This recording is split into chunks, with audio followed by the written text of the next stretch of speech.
பிரியமானவர்களே, இந்த காலை வேளையிலே உங்களை சந்திப்பதில் மிக்க மகிழ்ச்சி. அன்பானவர்களே, இந்த காலை வேளையில் எல்லாவற்றுக்கும் முடிவு சமீபமாயிற்று என்று வேதம் சொல்லுது.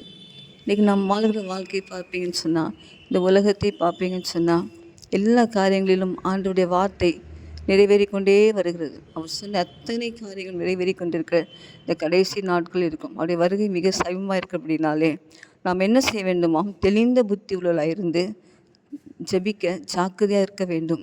ஆண்டுடைய வருகையில் நாம் கைவிடப்பட்டு போகாதபடிக்கு ஜாக்கிரதை உள்ள உணர்வோடு அடிக்கடியாக தேவனோடு உள்ள தொடர்பிலே ஜெபம் என்று சொன்னால் தேவனோடு உள்ள தொடர்பு, தேவனோடு பேசுவது, அடிக்கடியாய் பேசி தெளிந்த புத்தி உள்ளவர்களாக நம்முடைய ஜெபங்கள் வசனத்தின்படி தெளிந்த விதமாக ஆண்டுக்கு நேராக ஜெபிக்கும்போது ஆண்டு நிச்சயமாகவே வரக்கூடிய இந்த முடிவு நாட்களிலே அவர் வரும்போது நம்மை கூட்டி சேர்ப்பார். பிரியமானவர்களே, ஜாக்கிரதையாக இருந்து ஜெபிங்க.